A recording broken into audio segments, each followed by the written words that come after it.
Hit record. Right on, everybody. Welcome to the March 2022 Reinvestors Meetup. We are stoked because we have this long-standing partnership and relationship with TLA Developments, and obviously Troy Grant is primary principal of TLA. And we're happy, we're thrilled, we're excited, we're super freaking jacked, if I could be completely honest, to come and just like we've been leveraging all of his knowledge for I feel like a long time now, and we're finally kind of like really excited to be able to share his knowledge with our community on a more personal basis. So excited to get into the conversation with Troy. Randy, I'm just going to pull up these slides here, and then we should be ready to rock and roll. Yeah, super excited. First thing I'll leak to everyone is you may see Steve and I got a little fancy on some of our audio equipment for a little project we might be launching here in April and May that I think is going to interest a lot of you, especially on this call. We've been working on a secret project that is going to blow your minds, is going to be a lot of fun, and it's going to be able to allow you guys to get more access to giving and building businesses. And I'll leave the teaser there, but I'm sure a lot of you can guess what we're up to and why we needed some upgraded audio equipment. So just wanted to start with that teaser. You can hit go on that, Steve. Cool. Tonight's agenda is simple and easy, like we've been doing for the past few weeks here, or past few months. Welcome, intros. Then we've got Troy Grant coming in to talk and answer some questions for everyone, share a little bit about development and giving back, all in the same quarters. And then we'll open it up for some Q&A. As always, the more faces we see, the better it is for everybody. When you're able to sit there and see each other's faces and share each other's expressions, it's super great. And even in BC here, we no longer have a mask mandate. So it's just amazing to see smiles when you go places. It's just as amazing to see them here on the Zoom calls. So we really appreciate it as well. Feel free to change your name tag on your computer. As you see, mine says the Reinvestors Now. You can change it to Randy Molland, and you can change it to whatever you want. If you want to build some connections, you can say looking for JV partner, as I just changed mine there. Super easy. Just click the three dots in the corner, click rename, change your name, get connected to people, say where you're from, anything you want. Go to next. Single, looking for. Yeah, exactly. Our Facebook community is over 1,800 members now. We're streaming live there tonight. So thank you all for tuning in on Facebook that can't get onto the Zoom. Really appreciate that. We're continuously growing, continuing our conversations. If you're not inside there, just literally go onto Facebook and type in the Reinvestors community. You'll find it and just join the incredible conversations that go on there daily. So who are we? Many of you have seen this before. Those of you that haven't, we're real estate investors, educators, and developers. We've kind of hit the gauntlet of everything that we've done. Let's go to the next one, Steve. One of the things that we're working on right now is we're on a mission to financially educate 1 million people and inspire them to invest in real estate so they can start living a more fulfilled life. That's been our mission for a lot of years. And we continue to do that through the various different components of our companies, through the educational components where we do these monthly meetups, we do our online communities. We've ran everything from 2-day workshops to expos and a mastermind, and we're helping hundreds of people grow and scale their portfolios through that avenue, as well as also doing it on the investment sides. We've raised about $20 million, we've raised about $15 million and transacted over 20 million. We've helped over 70 plus investors get invested into the real estate projects, and we've done a little bit of everything along the way. So we're really trying to hit that mission, that model of financially educating people with the education, inspiring them to invest in real estate by giving them some products, and then living the more fulfilled life is all about this. This is the Go Big to Give Big mission. If you open the next slide, Steve, I think is our Go Big to Give Big mission. So inspiring others to go bigger with their dreams and goals so they can give bigger with their profits. And I think we're going to add the word time in there. And so that's something that we're so passionate about. That is what brought this meetup together. That's why a lot of you came on this call tonight, is because you want to start learning how you can start making money and making it matter and putting it back into experiences. Some of the happiest moments Steve and I have are writing these $10,000, $12,000 checks for Kids Sport Victoria for events we do. That makes us happy. That drives us. That motivates us more so than just going and buying a nice truck or doing a nice vacation. We have officially launched our swag store. There is stuff in there for Go Big to Give Big. There's stuff in there for the reinvestors. If you want to be a part of our community, a part of our mission, support us, grow the name, grow the brand. There was a comment one time where somebody was in the airport and they needed to go to the washroom and they saw somebody with a Reinvestor shirt and said, hey, you're from the community. You must be a good guy. Can you watch my bag while I go to the washroom? It's a community, it's connection, it's what we have. We do have a giveaway at the end of this. If you hang on till the end of the, it's the next slide. Zoom call. Oh, is it the next slide? It's the next one. Oh, we changed this one up. We do have a giveaway. So if you go to our store and purchase something, you could be entered in for a chance to win your money back. And the winners from last month were Oslam and Jeff. So we're going to basically credit you so that you have $61 back and $111 back, and basically you just got some free swag. That's a picture of Jeff Martin's got the Converse shoes and the shorts. So there's a ton of different stuff on there, continuing to add more stuff all the time. Super awesome. We'll send that out in a link after this as well for everyone that's interested. So this is our Go Big to Give Big meetup series. We kind of started this as of 2022 to really focus on the real kind of like soul of this mission of Go Big to Give Big. We wanted to bring in people who are in our networks that are not only investors in real estate, but are also, as Randy mentioned, trying to make money matter. And so our speaker here tonight, as I mentioned, is Troy Grant. I mentioned our partnership with them. We have a few different deals on the go with the TLA team. He is the managing partner. He's done everything from, could be high rise, could be, I'll say low rise, could be commercial, could be subdivisions, everything in between. Giant expert in anything development, could be, municipal relations, working with the city, permitting, expediting all of that, strategy, construction management, trade management, cost management, everything within all of that. He's been a leader for us, a mentor for us, an extremely great partner. And TLA's mission, I think, is one of the things that we really, loved partnering with from day one, where they kind of set off to jump into a new market. They're from Edmonton. We'll get into a little bit more of Troy's story here shortly, but one of the reasons why we really wanted to link hands together was because we're on this. We're in a difficult housing market, and TLA really specializes and focuses in that attainable housing.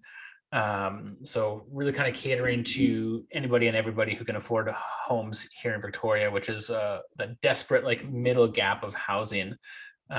So maybe I'll just open it up to the room, and not to the room, but to Troy, and just welcome Troy. For those who do have video on, we always do the happy hands. So Troy, I know you might be able to see us, but we're all waving at you right now. So stoked that you're here with us tonight, and we're all ready to be wowed and educated. For those who are watching, oh, there he is. We can see his gorgeous face now. He is driving at the moment. He's just heading back, but nonetheless, we have access to his brain, and really excited for you to be here. And thank you so much for your time, Troy. Hey, you know what? Thanks, Tom. I really appreciate the intro. I am going to go off video here so I can drive without dying. But just so you know, I am actually here. Awesome. So, well, why don't I just open up with a really quick, easy softball here for you, and maybe just give us the grassroots of what TLA is all about and how the evolution has happened from Edmonton to Victoria. Sure, that sounds great. And I appreciate the introduction. And I have to say that I profoundly appreciate the relationship that TLA and the REINVESTORS have developed over the years. Just like any relationship, there's always some bumps along the road, but due to the maturity of the relationship, these things have been able to be overcome to everybody's benefit. And I do enjoy the healthy relationship that our organizations have. So thank you for that kind introduction, Steve and Randy. I really do appreciate it. The evolution of TLA is an interesting one. As anybody who's looked at our website knows, we're a veteran-owned company. I retired from the Army in 2010, and my business partner, Chris, retired the same year, just a couple of months later. And prior to being business partners, we had served together multiple times throughout our military career, so we got to know each other quite well. And and developed a very healthy, friendly, and professional relationship over time. Super respectful. I love what Chris brings because he brings what I don't. So like any good fire team partner, he's always got my six and I've always got his. We both retired, went into our own ways. I ended up in Sturgeon County as a general manager, learning the regulatory side of development, land use, bylaws, and all things land development. I really didn't enjoy being a bureaucrat. Decision making was too slow and too far out of my hands. So I was offered a role as president of Landrex, the third largest land developer at the time in Alberta. I took on that role. Absolutely loved the developer side of the house, excuse me, and thrived in that role. So I left there, started my own company and K&M Business Solutions, and struck out to do my first land development here in Alberta. Honestly, it didn't turn out as well as I'd hoped. But any developer worth their salt has a scar, and that was mine. So knowing that I didn't know everything, I went out, I took some courses, I learned some more, and eventually saw an opportunity to buy 12 lots on Salt Spring Island. And at the same time, reached out to my old friend Chris and said, hey, do you want to come with me on this adventure? And he said yes. So we were sitting around, so we're only going to do 12 lots. We're not going to go any bigger than that. We're going to make some good money on this. Let's have some fun. So the name TLA came up, which means nothing more than three-letter acronym. It's Army guys poking fun at themselves. That's all it is. No magic to it. Subsequently, the opportunity came to buy another subdivision project, the medium-rise building, 4 stories in View Royal, and then it just went from there. The opportunities were significant, but the capital region was not a stranger. Between my first miserable failure, striking out on my own, and then creating TLA, I operated as an owner's representative for some very large projects in the Victoria area, capitalizing on my experience as a land developer, as well as a regulatory guy. I was able to push our development plans through in generally 8 to 10 months for some high-rise buildings. So I just leveraged everything I knew. I got to know the area and really loved it out there. Saw that there's a desperate need for housing. So once we got into Salt Spring Island, then moved across to the Big Island. From there, it just catapulted itself into what it is today. And just for a point of reference, at this point, TLA is 2 years old this month. Really 1 year old as we are, with an office downtown Edmonton, employees in Victoria and Winnipeg. And combined housing, we're sitting somewhere around the 520 units. And it all started out with 12. Growth was exponential. The team has been outstanding, and partners like the REINVESTORS have allowed us or enabled us to get where we are today. That's the whole story in a nutshell. Yeah, dude, that's like when you start talking about, you started off with 12 doors at Salt Spring 2 years ago, which feels like a lot longer than 2 years ago when we started talking about that project, to over 500 now. Like, that is the definition of exponential growth. Like, I can't think of another company or pair that is in my network that added 500 doors in 2 years, unless they were buying, D-class properties in Ohio or something like that. And I think that you bring so much more to the conversation because of the leadership qualities that you have from the military as well, which I just wanted to put on the table for people to think about as they as we continue down this line. Before we get into like some of the tactical stuff on the development side of things, and maybe work with the city and some of your strategies there, because I'm sure people are very curious on how, when you say 8 to 12 months in permit completion, like most people tuning in might be like, 8 to 12 months, like that's impossible. We've all heard that 100 different times, yet we've seen you do it. So but before we get down that road, you know, thinking back on how our relationship has evolved with philanthropy and giving, and you know, looking back to one of those first few coffee days that we had back in the day, to how involved in that TLA and yourself are now.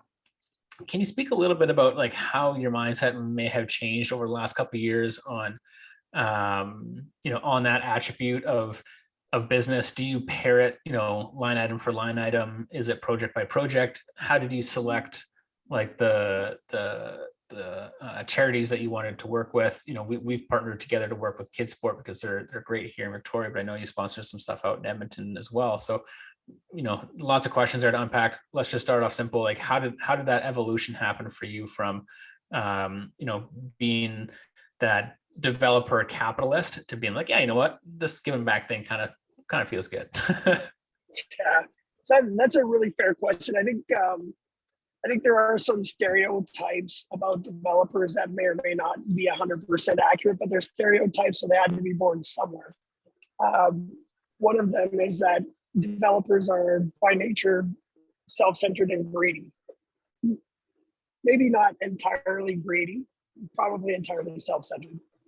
However, when I was at Landrex, the owner of Landrex, Larry Andrews, is very philanthropic. He has a wing at the U of A called the Andrews Wing. That's the part that's self-centered. The philanthropic part is that he put $6 million into it. You know, kids with cancer, he does a show home every year for them to raffle off. It's normally a $700,000 home. They raffle it off. They don't pay anything for it. He just builds it for them. So from the very early days of development, I had that influence, which was very positive. We come from a military background. We served Canadians for 2.5 decades. That stuff just doesn't leave you because you leave the military. You still have that that need to serve wherever you might be. It's just there for whatever reason, and it doesn't go away. So getting into development and finding out that we can continue to give, we just need to find ways to do that. And I'll be honest with you, I don't believe in altruism even a little bit. Everything that you do causes somebody else to feel good or feel bad. Either way, you know what the outcome is going to be. So it's not altruistic, it's philanthropic. Getting involved with Kids Sport with you guys, geez, what was that, 3 years ago now, maybe 4? Yeah. And seeing the good that it could do made us realize that we have to pick a chair at each municipality that we want community. But we also didn't want to give back to the community in a way that would be seen as advertising or marketing. We wanted to find some place where it was likely that sponsorship, generosity, if you want to use that word, wouldn't be repaid or most likely couldn't be repaid. So the families who need Kids Sport most likely can't afford to buy one of our properties.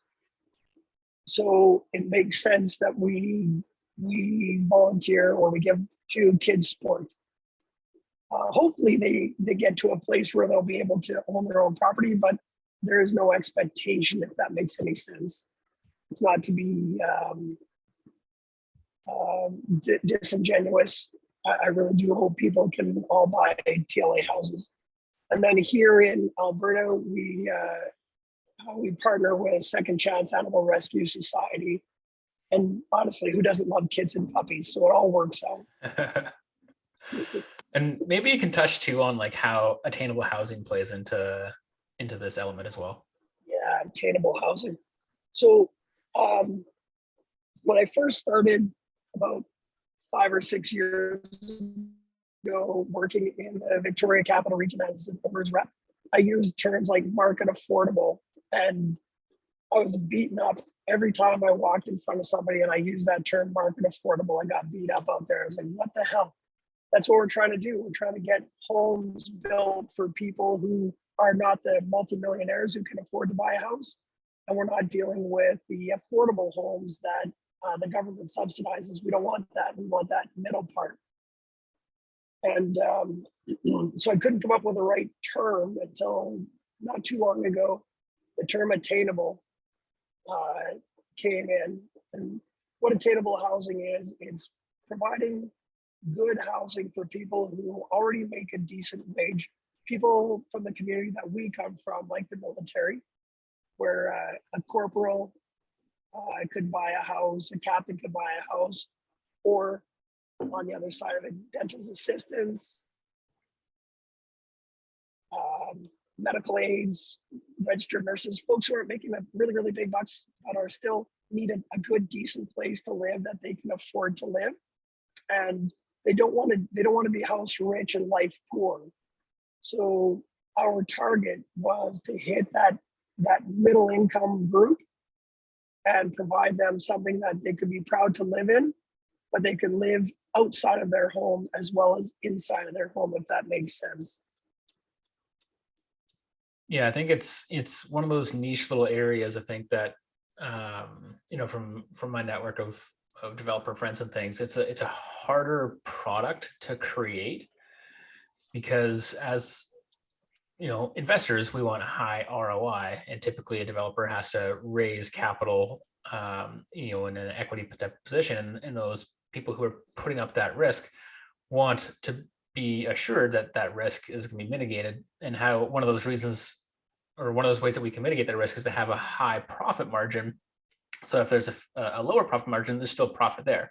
In, I'll say, like affordable housing and attainable type of housing, you're almost like, you're shrinking that down a little bit, because we're not building, triple A quality property with, multi-million dollars of buffer. In a sense, we're really trying to thread a needle to provide a service, as you mentioned, not only to the community for housing and to the city for for densification, for economic growth, but also pairing that with our partnerships, TRI, TLA, like our investor network. It's a really dynamic and unique point of accessibility. I would agree 100% with all of that. It is a bit of a juggling act. One of the most difficult things to do at the front end is to figure out exactly what niche is in which community, and then which community can you develop in appropriately. And I think anybody who's been doing work out in Victoria knows that not every municipality is built the same. One of the things that we found was the city of Victoria itself is super challenging to get anything done, whether you're building a single family home or a 20-story high rise. It's just really difficult to navigate with those cats. We don't want to fight that. We don't want to try to push and roll uphill. So we're targeting the municipalities who want to see growth, who want to see that densification, who want our product, and are going to be willing partners at the table. So generally speaking, when you see us go into a town, it's probably that municipality is one that you want to work in. It's a municipality that wants the kind of product that we're bringing to the table. Yeah, and I see a lot of faces here that aren't from Victoria, so I'll just do a quick 5-second overview. Like, there's 13 different municipalities for 425,000 people. So it's a lot of chefs in the kitchen, if you will, for a very small amount of space and population. And so working, as developers, working with multiple different municipalities, they all have different OCPs, which is official community plans. They'll have different neighborhood plans. They'll have different paces that they work at.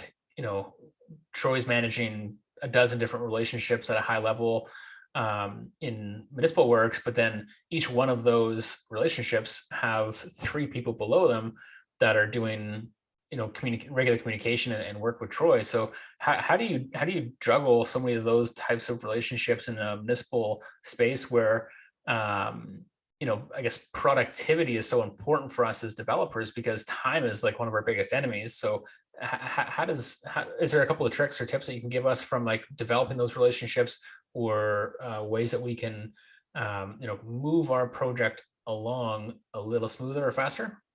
Yeah, 100%, Steve. That's a great question.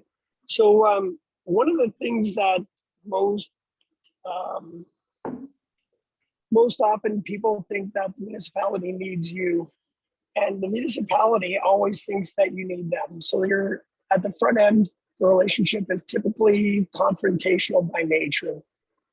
The way we deal with that is we go in and we show them a team slide. And on that team slide, the municipality is clearly indicated on the developer's team. Invariably, the municipality will say, well, we're not on your team. So, well, then you're opposed to development. Well, no, we're not opposed to development. Then you're on our team. Let me describe what our team is. And then you have that conversation. By the time the meeting is done, they believe they're part of your team. And they are. They're more like, maybe it's less like they're on your team than they're on the same playing field as you as a referee.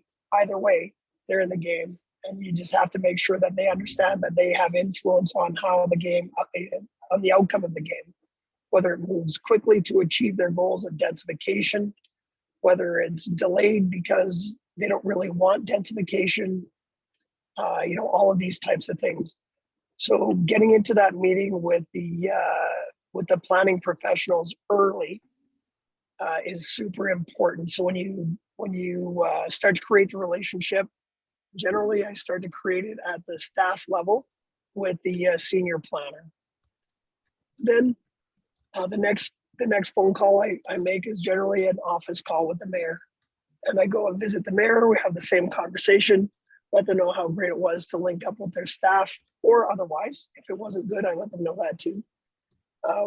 Anybody who looked us up, you'll see our tagline is no bullshit. So we just don't. So if it was a bad engagement, I let the mayor know that it was a bad engagement. Generally, though, we won't go any further if we can't deal with staff. So once you get that in place, then it's up to you to deliver everything that you just said you were going to do. And if you don't, you better have a good reason, because that's how that relationship is built. Does that make sense? There's no magic to it. Yeah. You'll see that some developers call out staffs and administration for being the reason that things are too slow and their life isn't going the way they want it to. And really, it's generally speaking, that's counterintuitive. If you jump in there and start deriding staff and councils for being shitty, then your project isn't going to gain any real traction. However, if you go in and you're neutral in that space, it's a process, it's a checklist. Mm-hmm. And all they do is manage the checklist. So if you go in understanding that all those guys are doing is managing a checklist, and you don't let that stuff bug you, then you won't feel the same pressures. One of the ways that I've a couple different ways actually that I've built relationships with council members has been, one, you can just, council stuff is public, so you can just listen in and chime in and do that. They all have social medias, so you can, retweet or reshare different pieces with your own comments. As Troy kind of said, like, it's nice to be either neutral or positive on whatever it is that you're sharing versus like, you guys suck. You're not going to build very good relationships going that direction. And then also, like, you can go in person, maybe not today, but 2.5 years ago, and probably soon moving forward. And I've also even just sent in an email to the generic, municipality email saying like, hey, I'm looking at acquiring properties in this area. Would love to take such and such out for a quick coffee or have a quick meeting in the office. Like, can we just start there? Is that how you approach things, or is there a smoother line into the initial conversation? Well, if you know where you want to go to initially, for example, you want to go into a certain municipality, and if they have public online video sessions, watch a few of them and figure out who's aligned with you and who is not aligned with you. If you go in and find out who's aligned with you and they're doing the same things as you are and they're interested in the same things you are and all that kind of stuff, then just phone them up. send them an email and say, hey, I'd like to go talk to you about this stuff. And generally, that's how I do it. I just reach out to them directly. They're public servants, right? Just like I like to think we are. And their job is to grow their community in a progressive, sustainable fashion. So if you can find that happy middle ground with them, you'll be able to create it, and you'll be able to be well received in their chambers when you go. I think that's super important, Steve, is finding a way to get involved and finding a way to get in contact with those folks and build that relationship. There's any number of different ways to do it. The way that I've chosen to do it historically is to simply go in, link up, shake hands, and again, just talk to people. Yeah, I have two other questions, and I'll open it up to the group. One being around your opinion on our economic outlook moving forward for the next, I'll say 6, 12, 36 months type of thing. But firstly, I've heard whispers, even stronger whispers. I've heard, rumors and things in the conversation around the provincial government stepping into the municipal government saying, we need more housing, like snap to it kind of thing, and put in stricter guidelines and incentives for cities like Victoria, like the Victoria Core municipality, to do things like blanket zoning or faster approvals for garden suites or shared homes and that kind of stuff. What's your experience? What's your thoughts on the province getting involved on a municipal level to speed things along or to help out this crisis that we're in? Well, I think there's a couple of things to understand in this. One is that the municipality exists at the pleasure of the province. Sorry, that's my garage door closing. So the municipality exists at the pleasure of the province, not the other way around. So if the municipality decides that, if the province decides that the municipality needs to be quicker, they have every legal right to mandate that. Any municipality that stands up and says, sorry, man, you guys can't tell us to do that, forgets where their power comes from. And we've actually seen it out here in Alberta, where the province has stepped in and disincorporated municipalities. So, and it's the same, like we have the MGA in Alberta and we have the LGA in British Columbia. The documents are, well, they have their nuances, but they're virtually the same. So when you go into a municipality, and you tell the municipality from a provincial perspective that you guys have to be faster, you have to improve your speeds and all this kind of stuff, the province has the authority to give that direction very clearly. So that's one thing that we have to remember about these things. Another is it would be very difficult for the province to come out and say all municipalities have to abide by a more stringent guideline when you have places like Victoria moving super slow and places like Langford moving super fast. So you have to decide from a provincial perspective, what does that look like? Am I moving too fast? Am I moving too slow? So I think the province stepping in is going to be a very challenging thing for the province to do. And sorry guys, I'm just at my desk now. Getting Thanks set for up. being I love patient. it. Yeah, no worries. Yeah. Sorry, go ahead. Oh, sorry, go ahead. I was just going to say, so I think the province is going to have to do something more akin to stepping in and saying, you guys you have to achieve a certain time versus you have to achieve a certain number of housing units approved. As to say, you should have to get through your development permit within 12 months. The only problem with that is then you add, excuse me, then you add some extra fluff because the municipality still has control over the process. And when they have control over the process, that means that they can say something like, well, 12 months from the time we receive a full application. And then they can dick around the developer on what a full application looks like. So they can still delay the process arbitrarily, but I think it's positive that the province is starting to influence the process a little bit.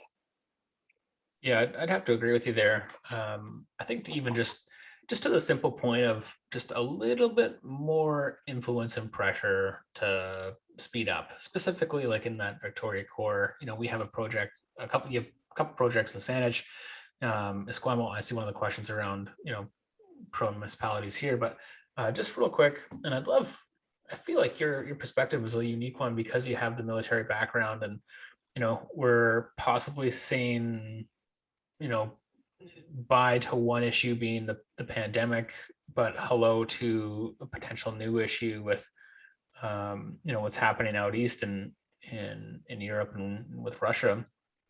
What are your overall thoughts on how that affects our market here, and just in general, what you think about Victoria for the short to medium term?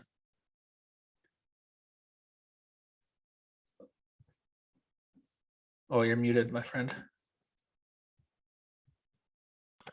There we go. Sorry about that. So there I am. I think that's an interesting question, Steve, especially regarding what how people look at war and how war affects us locally. As you know, personally, I've been to a couple, so so I do have an interesting perspective on that side, I suppose. Generally speaking, for the housing market, it's a positive thing. I hate to say that. But what we're going to see out of this most likely is a greater influx of refugees from that part of the world coming into Canada. Where they settle is a different question, but undoubtedly we're going to see an influx, much like we did with Afghanistan. Amazingly, so many people came from Afghanistan and settled out here in the West. But generally speaking, they went either to Quebec, to Ontario, or to Alberta, because that's where our brigades came from. So for the Ukraine, where we don't have any military there, other than a brigade force in Latvia, it's not likely that we see that same kind of influx. But generally speaking, war creates refugees. Refugees go somewhere. Canada is a safe place to land. Yeah. And it sounds like we have pretty open doors coming up this year too, from a federal perspective. Yeah, it looks like the federal government is starting to step up with some of that. They did a really bad job with the Afghan crisis, for sure. Hopefully they do a better job here with the Ukrainians. Although I suspect Manitoba will see most of the Ukrainians go to Manitoba, because that seems to be where the greatest propensity of Ukrainians are in Canada, apparently. We actually have like Winnipeg. Victoria, I think of all BC, Victoria has the largest gathering of Ukrainians as well. Not from a countrywide perspective, but from a provincial perspective, I believe we have the greatest population. Oh, that's interesting. A couple questions are coming through the chat. I'll rip off this first one just because we've kind of broached it already. Just your opinion on what are the best municipalities to work in for the Victoria area or South Island, I'll say, that are pro-development.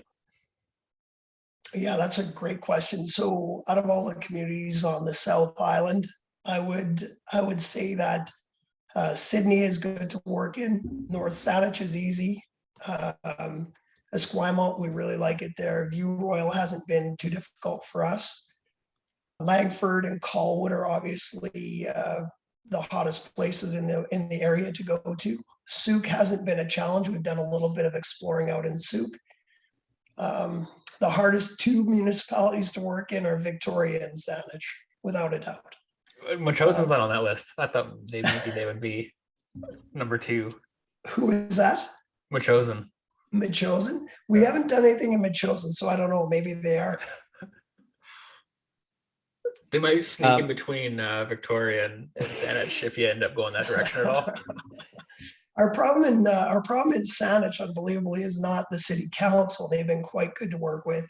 It's the templated speed of their staff and staff processes.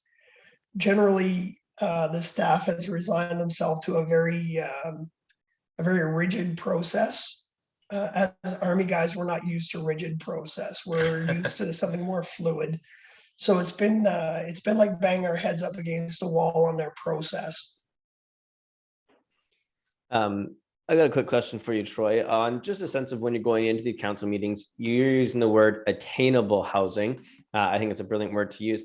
What is that doing when you're talking to the planners and the mayors? And also, when you go into the readings and the public's coming in, are they saying, oh, you're just trying to scam us so that you can sell? Or how is that in the vibe of the field? Because I can see that being a cause of friction on both sides, like good and bad, of making it better for certain people, but some other people causing some friction. Oh yeah, Randy, it's not a softball though. You said you're only going to throw softballs at me. Well, we're getting warmed up here, right? So no, attainable housing is, as I mentioned earlier, is something that we chose to use that term because it is the least offensive term I could think of to describe what we're doing. And yet, you're absolutely right. We so people will say whatever they want to say, and there's nothing we can do about that. We recently we had a fella come on and send a note to us telling us that our Indigenous relationships was just a scam, just a thing for us to catch on the most recent catchphrase that everybody's leveraging, blah, blah, blah. They sent it to our Indigenous relations manager. His name is Grant Greyeyes. Grant Greyeyes, over 30 years as the federal liaison to the Indigenous between the federal government and the Canadian Armed Forces. He grew up on a reservation in southern Saskatchewan, as his name might give away. And there's nobody more Indigenous than my buddy Grant. So I mentioned that because people talk about stuff they don't know anything about. And they're more than happy to have an opinion when they're on the other side of the email or other side of the letter, but they're not face-to-face with you.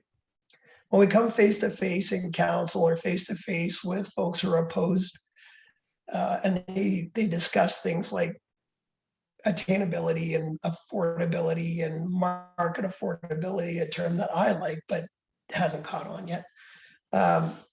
We're able to present our numbers. We're able to say, as a developer, the minimum margin we can run is 15% to get financed to build the project. So our margins can't be lower than 15%. And we just tell them that upfront. So what more do you want? If I have to give more to the municipality by way of a community association or amenity or anything else, and it drives my prices so that I don't have a margin of at least 15%, the project isn't viable anymore. So I can't do that. I have to protect that 15% margin. And I have that conversation in the clear, as you guys know, in the clear with everybody who wants to have it. Super happy to talk about numbers. We have a very detailed pro forma. Now, that's not to say our projects only make 15%. That is to discuss the minimum my project can make is 15%. So if somebody wants to know the actual margins, I'm happy to share that as well. But generally speaking, that nips a conversation in the bud. People don't expect you to be open and honest about your minimum margins or what your revenues are or any of the above. And then as soon as you start to talk about attainable housing, you put it into a bracket of, it's going to be between $300,000 and $600,000. Depends on where you live and what you can afford in the building. All of a sudden people start to go, wait, I can afford 300,000. Yeah, but I can't put 15% down. Then put 10 and we'll carry on the other 5 at the back end. We're into this so that first time homeowners can buy stuff. If a guy comes in and buys 5 units, we'll probably be triggered at that moment to say, wait, why are you buying 5? Because this isn't about investment income. This is about new homeowners, and we want to target those people. And we've done that. As recently as today, we had a fella come in. He flew in from Montreal to our offices to buy one of our buildings. And we said, why do you want to buy it? Well, I want to rent it out to the students at the U of Vic. That's not going to work for us. These are built for first-time homeowners, and they're not built for people who just want to rent them out to others. So if you're buying 5 of them, you're probably just going to flip them out and make a shit ton of money at the back end, and it's not attainable anymore. So we'll vet that, because our goal is attainable housing for people. Believe it or not, that's what we're here to do. Honestly, we're retired Army guys. We already got a pension income. I was just gonna say, I can attest to that. Spending a lot of time with you and seeing your operations and your team. One of the things that is true is when you get in a room with you and you hear the passion you have when you explain it, it really sets home. And so I think that is something that people on this call that might be going to these council meetings and stuff is just understanding in a true passion of why you're doing it, not just to say, hey, well, I have to do this for X or do it for Y. Truly understanding who is, and like Troy said, it's so easy to say, well, we can make a lot more money if we just flip out 5 of them right now and pre-sold and get it done.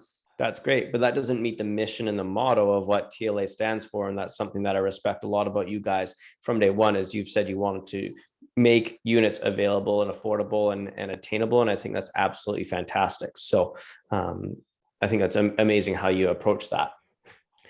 I appreciate that, Randy. Thanks. Yeah. And the next thing I want to ask, just to tag on to that, and then we'll get to Kelly's question here, is it's hard to create attainable housing when everything is out of your control. Things like construction material going up, land going up, things like that. In particularly construction material, when people are just now starting to look at doing developments, obviously they didn't hit the spike like we saw in some of our developments. That was out of our control. We couldn't attain it. We just had to roll with the punches. What are you doing now when you're starting to look at developments and it's hard to get trades? They're expensive. Material costs have gone up. How are you combating that? How are you trying to crunch the numbers tighter, make things work, and make everything come together? Sure, it's a logistics problem, right? So amateurs discuss tactics, professionals discuss logistics. So what we do is we form long-term relationships, not different than we have with you guys. And honestly, I don't think, and I've said this before to you guys individually, and I'm okay to say it here in front of everybody, I don't think we've completely delivered on our end for you yet, but we will. We create long-term meaningful relationships, and then we deliver. So when we get trades that we like, Bucket Hat Dan's one of my favorite, we go back to these guys time and time again. When we see a trend, like last year, we saw lumber spiking. We went out on a limb and bought $2 million worth of lumber before the spike hit to protect our margins, to protect the cost of the construction. Now, when we go back to our lumber suppliers, they know that we put cash on the table, and we tend to get better rates that way. It's hard because, in fact, we're 2 years old, but really we're only really 1 year old in doing what we're doing right now. So to kind of give you an idea what that means, a year ago today, there were 3 of us. Today, there are 17. So we built what we did during the COVID time. So a lot of the people that jumped on board our team are, in my mind, quite brave. Who knew? But they came along for the ride. The partners that we've linked up with through trades, et cetera, same thing. They believed in us when we came to the table, and they continue to. So that's really the best insulation you can have, is to create those relationships, and where you can, buy shit in bulk ahead of time, if you know that it's going that way. Yep. And I can attest to that for the construction, not for the construction, but the electrical industry as well. Even just on every single project we're doing right now, it's, it's taking months just to get plugs and switches at places and things like that. So I think that's why such an important thing of knowing your projects, coming out big, being willing to go into it and not just do a one project. When you start looking at 100 units collectively, over a few buildings, you at least can start getting some autonomies of scale, which I think is a huge component of being able to make it all fit into the picture, and maybe why TLA is able to keep some of that attainable housing is because you're doing such a volume of stuff. It really does help you keep some of that pricing down. There is another aspect here that is often overlooked, and that's the price of land. If you go in, you'll find that every homeowner in the Victoria Capital Region today thinks their property is worth $2 million, especially if you're a developer. And so if you're going to find deals on MLS, fill your boots, but we're not on there. Recently, we thought we'd put an offer in on a property in Sydney, and we said, okay, our offer is gonna go in today. A resi realtor came back and said, don't worry about it. The offers don't close for another 2 days. We said, wait, we didn't think it was this. Our offer is out. We're not coming in. He said, well, why not? Well, because all you're doing is you're creating a false economy and making it unattainable for others. So now we put our bid in at whatever number and somebody else, and then you call us back and say, these guys have a higher bid, and then we're bidding against somebody we don't know. And eventually the land is worth more than I can afford to build on. So we pulled our offer. 2 days later, they only had one offer. It was below ours. And we just simply said, no, we're not. You guys have an offer on the table, accept it. It was only 200 grand, but you know what? At that, it's more about sticking to your guns at that point. It's a matter of ethics, because there's a lot of deals out there. You just have to go out and find them. Land so expensive. That's where you make your money, right? They've always told us that your profits are in the buy. It's true. I think one of the Kelly, I'm gonna ask you to unmute yourself here in a second. I saw that one of your questions was a little in depth, I'll say, or elaborate. So maybe just because we only have a few minutes left, and I want to respect Troy's and all of our times and stuff, then we have a minute to close out. Can you condense that into what I think your core question is? Yes, absolutely. Sorry, often wordy, and you answered half the question anyway, Troy, after I typed it anyway. So my question was, like, I'm just, first of all, incredible what you're doing, and amazing that you've done 520 units in 2 years. You mentioned that you grew that team like just in the last 2 years, which that was one of my questions. Like, how did you do that by yourselves? Oh, you didn't. So that's great. But have you also just done like a couple of ginormous projects, or do you have multiple builders that you work with to get that many projects done? That was the essence of my question. Right. So how do we get so many projects? Well, we work with great guys like the REINVESTORS to make sure that we know where we're supposed to be. Then we go into the market. We do a huge market analysis. It's huge, but it only takes us a couple of days. Then we just hit the road and start knocking on doors. When we find the properties that we want at the right price, we make the offers to purchase. And then over the past couple of projects, we've used the GPLP, or sorry, first projects, we used the GPLP relationship that the REINVESTORS were a huge part of on each one of those. And then we've gone off and done a couple of other things that are like just here local, like our 350 unit apartment. It's not on our list yet. It's one we've just made an offer to purchase on last week, but the deal's so good we can just do it with our own cash. But as far as the trades and the buildings go, we like to find CMs, and then we use a CM. We're using a CM on Construction manager for each of our projects out there, and they're doing fine. Does that help? Did I answer that, or did I just talk around it? Can I ask a question just about that, Kelly, and more so maybe about the team? Like, how did you internally build a team of 19 or sorry, 17 now? Like in a span of 2 years, Randy and I are struggling to build to 4 or 5, let alone 17.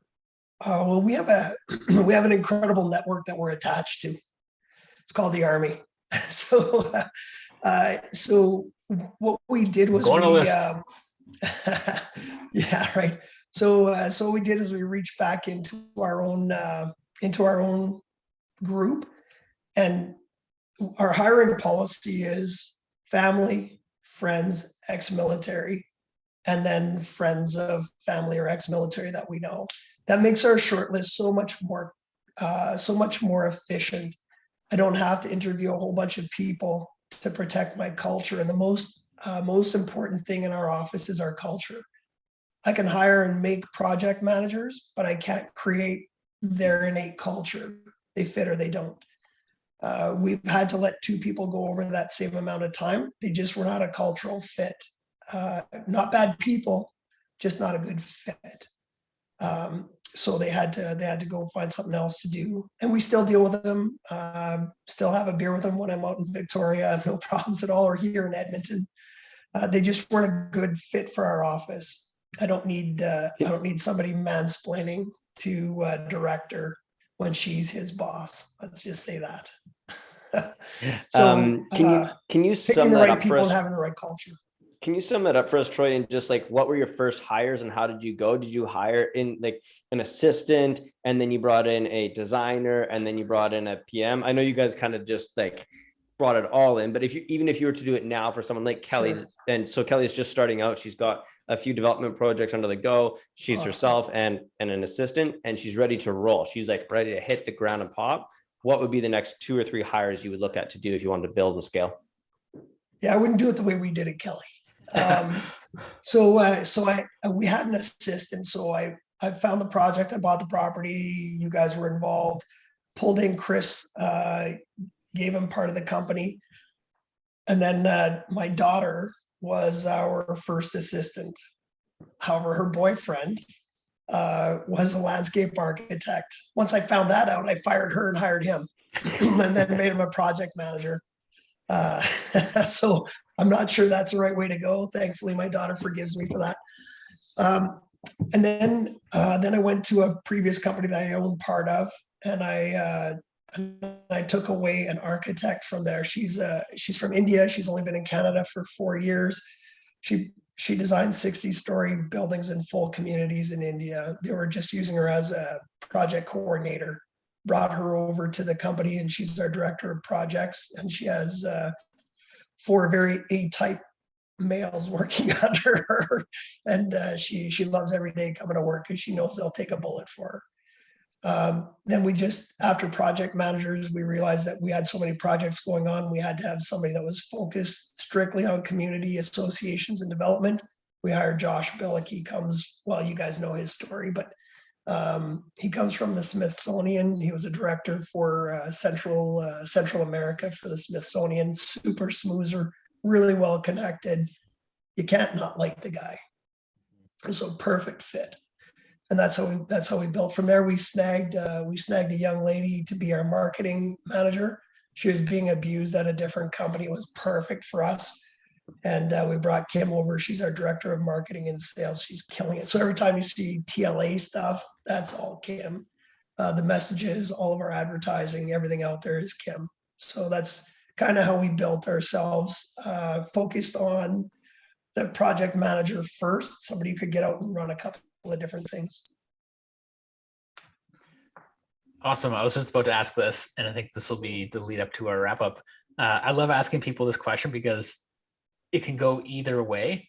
So what do you hire first, sales or ops? Ops. All right. Yeah. We did something right, Randy. Awesome, Troy. Jay, you got to stay on for another few months. You made it to the next meetup. Because if he said sales, you were gone. I'm just kidding. Jay, you've actually been an incredible blessing. There she goes. I highly encourage everybody to go take a look at the TLA website. It's super clean. It's got some details about the team. It's got details about the projects that they're working on. You know, some of the ones that we've partnered on locally here, other ones in Victoria, Edmonton. You know, you may see there's Chris, Troy, Sunny. You know, the rest of the team is here as well. But you may see some invitation from us. That's my email. Some invitation from us to help support us as well. If you've liked what we've been able to bring to the community and what Troy's trying to bring to the Victoria and Edmonton community, as well as the education that he's given us to give to you, as well as the time here tonight. There might be the odd invitation to come and help support one of our projects. We have a couple different ones. Sterling comes to mind, for example. It's in Esquimalt.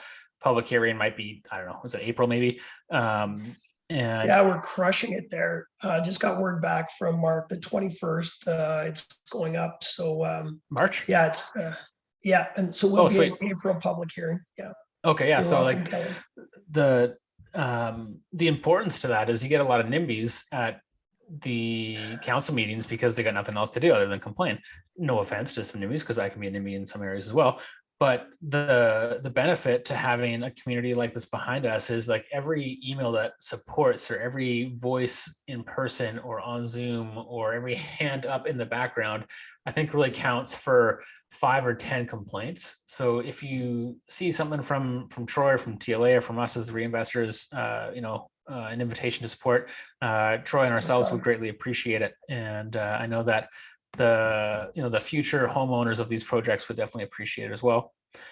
So for those that are on video, by all means, please give Troy some love and give him some happy hands. Thank you, my friend, for being here and sharing your wisdom. For those who aren't already in our Facebook community, we highly encourage you to just go check out the Reinvestors community. Great conversation like this happening every single day. Over 1,800 people now. I think that's even closer to 2,000. But if you have any questions for us whatsoever, we're Facebook, Instagram, or our email is just info@reinvestors.ca. And if you're interested in synergy, you can just go check out synergymastermind.ca. And we have some pretty exciting things happening, as Randy alluded to at the very beginning, which I will zip it and toss away a key for until next month. But for everybody here, thank you so much for being present, for engaging with us. I see a couple of thank yous in the chat. Levi, Margot, and a ton of others. Troy, thanks for being here. Any parting words at all? You know what, I'm super happy to share with anybody in the community. They come through you guys. I know they're good folks, and I'm happy to share. The presentations and the work that you guys do is invaluable to so many people. So keep up the good work, guys. I'm here for you any old time. Wonderful. And Reinvestor community, keep on keeping on, keep building, keep supporting everybody, and just sending all y'all some really great vibes, and even you Edmonton folks as well. Go Canucks. Anyways, Troy, have an awesome night. Reinvestors folks, have an awesome night, and I look forward to seeing you again soon. Thank you. Excellent. Take care, everybody.